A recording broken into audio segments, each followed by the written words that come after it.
আপোনালোক সকলোৰ বাবে খুবেই ভাল খবৰ। আছাম DLED এন্ট্ৰেন্স এক্সামৰ বাবে অনলাইন এপ্লাই হৈ আছে। যদিহে আপোনালোকে আছাম DLED এন্ট্ৰেন্স এক্সামৰ বাবে অনলাইন কৰিব বিচাৰিছে, তেন্তে এই ভিডিঅ'টো আপোনালোকে সম্পূৰ্ণকৈ চাব। সম্পূৰ্ণকৈ চালেহে আপোনালোকে বুজি পাব কেতিয়াৰ পৰা অনলাইন হৈ আহিছে আৰু ইয়াৰ লাষ্ট ডেট কেতিয়া। আৰু আপোনালোকে এই আছাম DLED এন্ট্ৰেন্স এক্সামৰ বাবে আপোনালোকে এপ্লাই কৰিবলৈ হ'লে আপোনালোকৰ ন্যূনতম বয়সৰ সময়সীমা কিমান লাগিব আৰু ইয়াত কোনসকলে এপ্লাই কৰিবলৈ পাৰিব, আপোনালোকৰ শিক্ষাগত অৰ্হতা কিমান লাগিব আৰু আপোনালোকৰ এই কৰ্চটোৰ কেইবছৰ থাকিব আৰু আপোনালোকৰ ছেমিষ্টাৰ কিমান থাকিব আৰু ইয়াত আপোনালোকে অসমৰ বাবে টোটেল চিট কিমান পাব আৰু আপোনালোকে কোনখন ডিষ্ট্ৰিক্ট চিলেক্ট কৰিলে আপোনালোকে অতি কম নাম্বাৰতে আপোনালোকে চিট পাবলৈ যোগ্য হ'ব বা সক্ষম হ'ব আৰু আপোনালোকে কোনখন আপোনালোকে ইনষ্টিটিউটৰ পৰা আপোনালোকে পঢ়িলে আপোনালোকে অতি শীঘ্ৰে শিক্ষকতা কৰিব পাৰিব। সম্পূৰ্ণ ইনফৰমেশ্যন আপোনালোকে এই ভিডিঅ'টিৰ পৰা জানিবলৈ পাৰিব আৰু ইয়াৰ কেতিয়া এক্সাম অনুষ্ঠিত হ'ব আৰু ইয়াত কাট অফ কিমান যায়, কাষ্ট ৱাইজ গোটেইখিনি আপোনাক মই জনাই দিম। ইয়াৰ আগতে আপোনালোকে যদি মোৰ ভিডিঅ'টো যদি আপোনালোকে পোনপ্ৰথমবাৰৰ বাবে চাইছা, তেনেহ'লে এই ভিডিঅ'টি আপোনালোকে শ্বেয়াৰ কৰক আৰু ভাল লাগিলে কমেণ্ট লাইক কৰিব। আৰু আপোনালোকে যদি মোৰ চেনেলটো আপোনালোকে পোনপ্ৰথমবাৰৰ বাবে চাইছা, তেনেহ'লে ছাবস্ক্ৰাইব কৰি ৰাখিব, কাৰণ এনেকুৱা ধৰণৰ আছাম DLED এন্ট্ৰেন্স এক্সামৰ বিভিন্ন তথ্য দিয়া হয় চেনেলটোৰ যোগেদি। আপোনালোকে পোনপ্ৰথম জানি লওক DLED মানেনো কি। ঠিক আছে, আপোনালোকে DLED মানেনো কি সেইটো জানি লওক। আপোনালোকে DLED বহুতে শ্বৰ্ট ফৰ্মত DLED কৈ থাকে। ঠিক আছে, আপোনালোকে সেইটো জানি থোৱাটো ভাল হ'ব। পোনপ্ৰথমতে আপোনালোকক মই DLED শব্দটো জনোৱাৰ আগতে আপোনালোকক মই জনাব বিচাৰিছোঁ যে আপোনালোকৰ এই কৰ্চটো 2 বছৰ থাকিব। ঠিক আছে, কৰ্চটো ডিউৰেশ্যন আপোনালোকক জনাই দিছোঁ 2 বছৰ থাকিব। ঠিক আছে, আৰু আপোনালোকক মই DLEDৰ ফুল ফৰ্মটো জনাই দিছোঁ।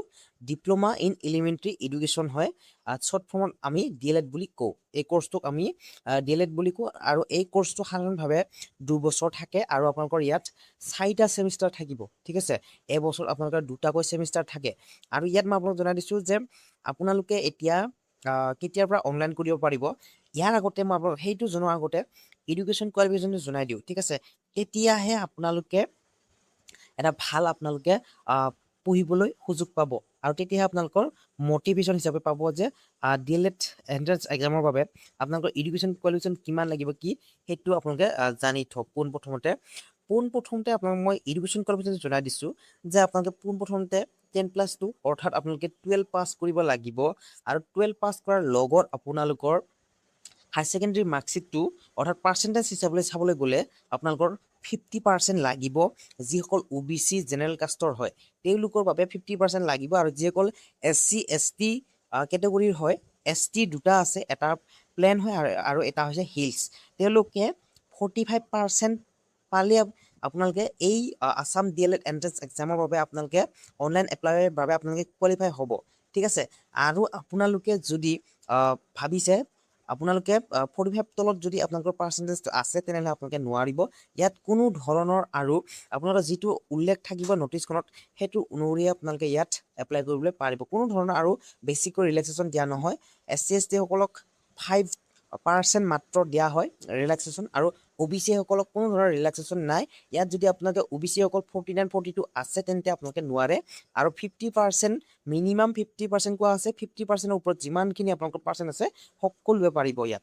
আৰু এজ লিমিটটো জনাই দিছোঁ, আপোনালোকৰ এজ লিমিটটো 18 পৰা 34 বয়সলৈ আপোনালোকে এপ্লাই কৰিব পাৰিব আৰু ইয়াত 1 জুলাই 2026 কাউণ্ট কৰা হ'ব।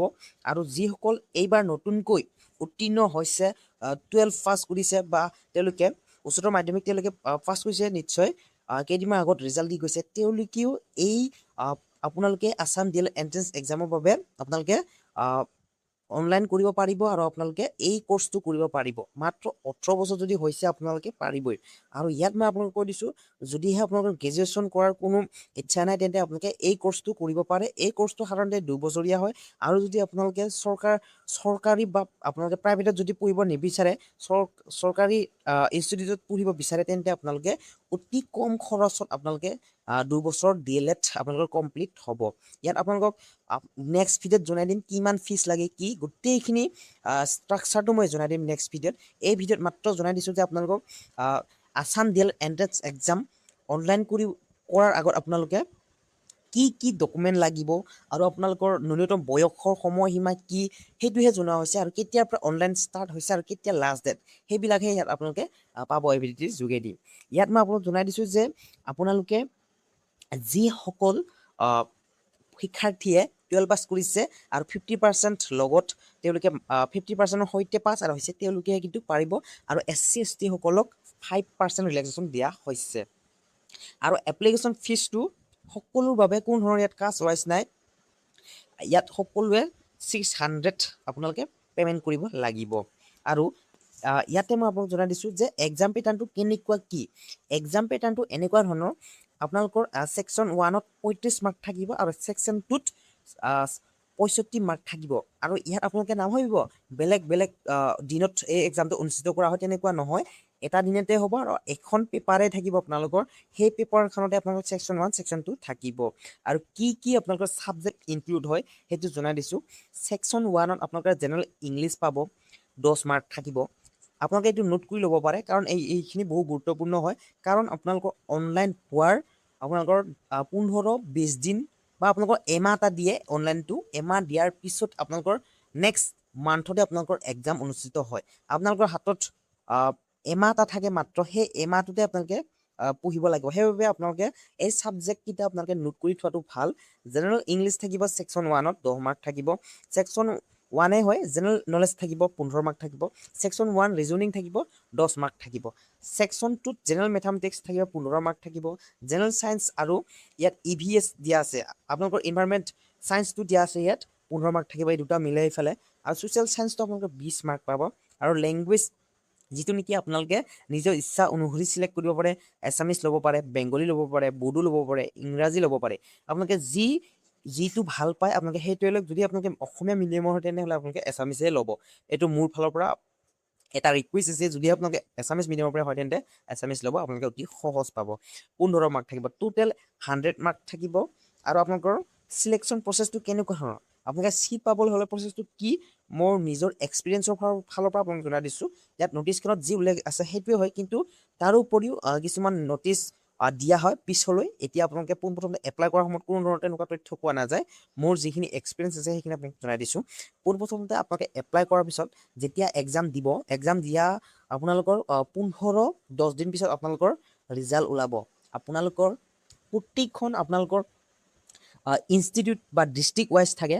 আপোনালোকে যেতিয়া আপোনালোকে অনলাইন কৰিব, যিখন ডিষ্ট্ৰিক্ট আপোনালোকে চিলেক্ট কৰে, কিন্তু সেইখন ডিষ্ট্ৰিক্টতে আপোনালোকে DLED কৰ্চটো কৰিব লাগিব। ঠিক আছে, যেতিয়া আপোনালোকে চিট পায় সেইখন ডিষ্ট্ৰিক্টতে আপোনালোকে চিলেক্ট কৰিছে সেইখন ডিষ্ট্ৰিক্টত, আৰু সেইখন ডিষ্ট্ৰিক্টতে আপোনালোকে ইনষ্টিটিউটটো পাব যদি আপোনালোকে চিট পায়। ঠিক আছে, আৰু সেইখন ডিষ্ট্ৰিক্টৰ ভিতৰত আপোনালোকে কোনখনত পঢ়িব বিচাৰে সেইটো আপোনালোকে নিৰ্বাচন কৰি ল'ব পাৰে। যেতিয়া কাউন্সেলিং বুলি কয় সেইটো কাউন্সেলিং হয়। যিসকল নতুন শিক্ষাৰ্থী হয় তেওঁলোকক মই জনাই দিছোঁ, যিসকলে নতুন হয়, আগৰ যিসকলে এক্সাম দিছিলে তেওঁলোকে চিট পোৱা নাই, তেওঁলোকেও শুনিব, এই কথাখিনি জানি ল'ব। আৰু যিসকল নতুন হয় তেওঁলোককো জনাই দিছোঁ, আপোনালোকে পোনপ্ৰথমে এক্সাম দিয়াৰ পিছৰ 15-20 দিন পিছত আপোনালোকৰ ৰিজাল্ট দিব। ৰিজাল্ট দিয়াৰ পিছত আপোনালোকৰ মাৰ্কছটো ওলাই পৰিব। আপোনালোকৰ 20 পাইছে, 50 পাইছে, 100 পাইছে, সেইটো গোটেইখিনি ওলাব। ঠিক আছে, তাৰ এদিন দুদিন পিছত আপোনালোকৰ কাট অফটো ওলাব। কাট অফ অনুযায়ী হ'ব। এতিয়া এই যিটো নেকি 2025 বৰ্ষত হৈছিলে সেইটোত কাট অফ গোটেইখিনি কম কাট অফ গৈছিলে। যদিহে মই বৰপেটা ডিষ্ট্ৰিক্টটো ক'বলৈ যাওঁ তেন্তে বৰপেটা ডিষ্ট্ৰিক্টত হাইষ্ট 60 গৈছিলে। ঠিক আছে, সেইটো 60টো হৈছে জেনেৰেলৰ। আৰু যদিহে মই আপোনালোকক ক'বলৈ যাওঁ, আৰু আপোনালোকৰ SC ST বিলাক গোটেই কম গৈছে, 40 আৰু 30 এনেকৈও গৈছে। ঠিক আছে, আৰু ইয়াতে দুটা কথা, আপোনালোকৰ ডাইট থাকিব, আপোনালোকৰ নৰ্মাল স্কুল থাকিব। আপোনালোকৰ যদিহে আপোনালোকে বেছি মাৰ্ক পায় তেন্তে ডাইট যিটো ইনষ্টিটিউট হয় সেইখনতে আপোনালোকে পাব। ঠিক আছে, ডাইটটো বহুত ভাল হয়। ডাইটখন যিটো নেকি ডাইট ইনষ্টিটিউট হয় সেইটো হৈছে DLEDৰ বহুত এটা ভাল ইনষ্টিটিউট হয়। আৰু ইয়াতে মই আপোনাক জনাই দিছোঁ যে বাকীবিলাক বেয়া নহয়, কিন্তু মাৰ্ক কম পালে বাকীবিলাক পায়। ঠিক আছে, কাট অফটো মই আপোনাক জনাই দিলোঁ, যে কোনখন ডিষ্ট্ৰিক্টত কিমান যায় সেইটো মই নেক্সট ভিডিঅ'ত জনাই দিম, যেতিয়া মই আপোনালোকক সম্পূৰ্ণ চিলেকশ্যন প্ৰচেছ ওপৰতটো ক'লোৱে। নেক্সট ভিডিঅ'ত মই গোটেইখিনি জনাম, কোনখন ডিষ্ট্ৰিক্টত আপোনালোকে চিলেক্ট কৰিলে ভাল হ'ব, কাট অফ কিমান যায় কি, নেক্সট ভিডিঅ'ত ডিটেইলছ বুজাই দিম। ঠিক আছে, ইয়াত মাত্ৰ আপোনালোকক মই যিখিনি আপোনালোকক পোনপ্ৰথমতে জনাই দিছোঁ সেইখিনিহে ইয়াত মই আপোনালোকক গোটেইখিনি ইনফৰমেশ্যন জনাই দিম ঠিক আছে ডকুমেণ্ট ৰিকুৱাৰ্ড আপোনালোকৰ চাৰ্টিফিকেট যেনে ধৰণৰ আপোনালোকে কাষ্ট চাৰ্টিফিকেট বা আপোনালোকৰ মাৰ্কশ্বিটসমূহ এডুকেশ্যনেল চাৰ্টিফিকেটখিনি যেনে ধৰণৰ আপোনালোকে 10 পাছৰ লাগিব 12 পাছৰ লাগিব আপোনালোকৰ আধাৰ কাৰ্ড পান কাৰ্ড সেইবিলাক লাগিব ফটো চাইন লাগিব ঠিক আছে আপোনালোকে নিজৰ মোবাইলটো কৰিব পাৰে ঠিক আছে আৰু যিসকল PW কেটেগৰী হয় তেওঁলোকৰ চাৰ্টিফিকেটটো লাগিব ঠিক আছে এতিয়া মই আপোনালোকৰ মেইন কথালৈ আহোঁ যে আপোনালোকৰ কেতিয়াৰ পৰা অনলাইন এপ্লাই হ'ব এতিয়ালৈ হোৱা নাই ঠিক আছে এতিয়ালৈ অনলাইন এপ্লাই হোৱা নাই আৰু ইয়াতে মই জনাই দিছোঁ আপোনালোকৰ ষ্ট্ৰীমটো তিনিটাও থাকিব কমাৰ্চ ছায়েন্স আৰ্টছ ঠিক আছে ষ্ট্ৰীম কেইটাৰ কাট অফো এক্সট্ৰা হয় ঠিক আছে ইয়াত মই আগতে জনোৱা নাছিলোঁ কিন্তু এতিয়া জনাই দিছোঁ ঠিক আছে পোনপ্ৰথমতে জনোৱা নহ'ল বাৰু এতিয়া জনাই দিছোঁ যে আপোনালোকৰ ষ্ট্ৰীমটো থাকিব আৰ্টছ ছায়েন্স কমাৰ্চ সকলোৰে ভাল চিট আছে আপোনালোকে কোনো ধৰণৰ চিন্তা নকৰিব আৰু আপোনালোকৰ এক্সামটো 2 ঘণ্টা পাব আপোনালোকে সময় 100 মাৰ্ক থাকিব নিগেটিভ মাৰ্কিঙো আছে 0.25কৈ ইয়াত নিগেটিভ মাৰ্কিং আছে ঠিক আছে ইয়াত আপোনালোকৰ 100 কুৱেশ্যন 100 মাৰ্ক থাকিব আৰু আপোনালোকৰ কোৰ্চটোৰ ডিউৰেশ্যন 2 বছৰ 4টা ছেমিষ্টাৰ থাকিব 2026 to 28 হ'ব ঠিক আছে ইয়াত প্ৰি এণ্ট্ৰি টেষ্ট PET বা পেট বুলি কয় চব ফৰ্মত আৰু আপোনালোকে বুজিয়ে পালে যে আপোনালোকৰ ইয়াত কোনটো ষ্ট্ৰীমত কিমান ৰিজাৰ্ভেশ্যন থাকে সেইটো দিয়া আছে ঠিক আছে সেইবিলাক আপোনালোকে সম্পূৰ্ণকৈ চাই ল'ব পাৰে ইয়াত আপোনালোকক মই জনাই দিছোঁ আৰু দুটামান কথা যে এডুকেশ্যন কোৱালিফিকেশ্যনটো জানিলে আপোনালোকে 12 পাছ আপোনালোকৰ অৰ্গেনাইজেশ্যনটো SCRT আছাম আৰু কোৰ্চটো DLED হয় এক্সাম টাইপটো এণ্ট্ৰেন্স এক্সাম আৰু এক্সাম নেমটো হৈছে প্ৰি এণ্ট্ৰি টেষ্ট অৰ্থাৎ পেট এক্সাম ঠিক আছে এতিয়া মই আপোনালোকক অফিচিয়েল ৱেবছাইটতে ইয়াত দেখুৱাই দিছোঁ কিন্তু আপোনালোকে যিটো পৰ্টেলৰ পৰা অনলাইন কৰিব এই পৰ্টেলটো নহয় আপোনালোকে এটা নেক্সট পৰ্টেল আছে সেইটোলৈ আহোঁ এইটো হৈছে অফিচিয়েল পৰ্টেল ঠিক আছে অফিচিয়েল ৱেবছাইট হয় এইটোৰ দ্বাৰাই সকলো আপোনালোকৰ এইটো এনেকুৱা ৱেবছাইট আপোনালোকৰ যিটো নেকি DLEDৰ প্ৰচেছটো যেতিয়ালৈকে কমপ্লিট নহয় তেতিয়ালৈ অপেন থাকে আৰু যেতিয়ালৈ আপোনালোকৰ DLED প্ৰচেছটো কমপ্লিট হয় তেতিয়া এনেকৈ আপোনালোকে কোনো ধৰণৰ লগ ইন কৰিব নোৱাৰে এনেকৈ থাকিব ঠিক আছে এতিয়া যেনেকৈ আছে ইয়াত লিখা আছে এতিয়া আপোনালোকৰ the online application for the 2 years DLED course 2026 to 28 ঠিক আছে উইল বি এভেইলেবল চুন মানে অতি কম সময়ৰ দিনৰ ভিতৰত আপোনালোকে ইয়াত অনলাইন এপ্লাই কৰিব পাৰিব আৰু মে' মাহৰ আপোনালোকে 10ৰ পৰা আপোনালোকে 20 তাৰিখৰ ভিতৰত আপোনালোকে অনলাইন কৰিবলৈ পাৰিব ঠিক আছে ইয়াত আপোনালোকৰ কোনো ধৰণৰ চিন্তা নকৰিব এমাহ সময় দিয়া হ'ব আপোনালোকৰ জুনৰ হয়তো 15 তাৰিখলৈকে আপোনালোকে অনলাইন এপ্লাই কৰাৰ সময় পাব ঠিক আছে 600 লয় আপোনালোকৰ এপ্লাই ফিজটো ঠিক আছে আপোনালোকে 600 যেতিয়া দিব তেতিয়া আপোনালোকৰ যিটো নেকি আপোনালোকৰ এপ্লিকেশ্যন হয় ফৰ্মখন সেইখন ডাউনলোড হৈ পৰিব ঠিক আছে এতিয়া আপোনালোকে অনলাইন এপ্লাই কৰিলে আৰামছে আপোনালোকৰ হৈ যাব এতিয়া আপোনালোকৰ প্ৰতিটো ইনষ্টিটিউটত কাট অফটো বেলেগ বেলেগ হ'ব আৰু প্ৰতিখন আপোনালোকৰ ডিষ্ট্ৰিক্টৰ কাট অফটো বেলেগ ঠিক আছে ইনষ্টিটিউট আৰু ডিষ্ট্ৰিক্ট বেলেগ মই জনাই দিছোঁ ঠিক আছে ইয়াত আৰু আপোনালোকৰ এতিয়া নতুনকৈ 6খন ইনষ্টিটিউট ইনক্লুড কৰা হৈছে আৰু নেক্সট ভিডিঅ'ত সম্পূৰ্ণ ডিটেইলছ কোনখন ইনষ্টিটিউট ভাল কোনখন ইনষ্টিটিউশ্যনত বেছি চিট আছে আপোনালোকে কোনখন ডিষ্ট্ৰিক্ট চিলেক্ট কৰিলে ভাল হ'ব ঠিক আছে এতিয়া মই আপোনালোকক এনেকেইখনমান আপোনালোকক বুক দেখুৱাম যিকেইখন বুকৰ দ্বাৰা আপোনালোকে পঢ়িলে 100% চিয়'ৰ আপোনালোকে এই DLEDত আপোনালোকে চিট পাবই নিশ্চয় আপোনালোকে যদি আপোনালোকে ভালদৰে পঢ়ে ঠিক আছে এতিয়া মই আপোনালোকক সেইকেইখন বুক জনাই দিছোঁ এই ভিডিঅ' ডিছক্ৰিপশ্যনত দিয়া আছে আছাম ইয়াৰ বুকখন আপোনালোকে পঢ়িব লাগিব নেক্সটত আপোনালোকে চৈলেণ্ড বছৰ এখন বুক আছে সেইখন পঢ়িব লাগিব থাৰ্ডতে আপোনালোকৰ ৰিজনিংখন পঢ়িব লাগিব মেথছ পঢ়িব লাগিব আৰু লগত আপোনালোকৰ এখন ইংৰাজী আছে সেইখন পঢ়িব লাগিব এইকেইখন বুক পঢ়িলে আপোনালোকে 100% চিয়'ৰ 2026 বৰ্ষত আপোনালোকে আছাম DL এণ্ট্ৰেন্সৰ বাবে আপোনালোকে কোৱালিফাই হ'ব আৰু চিট পাব নিশ্চয় ঠিক আছে ইমান টাফ নহয় ক্লাছ 8 ষ্টেণ্ডাৰ্ড হ'ব ঠিক আছে এক্সামটোৱে ক্লাছ 8 ষ্টেণ্ডাৰ্ড হয় যিসকল আগৰ ষ্টুডেণ্ট হয় তেওঁলোকে DLEDৰ কাৰণে 2-5 মাৰ্কৰ কাৰণে ৰৈ গৈছিলে তেওঁলোকেও এইকেইখন বুক ক্ৰয় কৰাটো অতি ভাল হ'ব আৰু যদি আপোনালোকে ভিডিঅ'টো ভাল পাইছে তেন্তে শ্বেয়াৰ কৰিব আৰু লাইক কৰিব ধন্যবাদ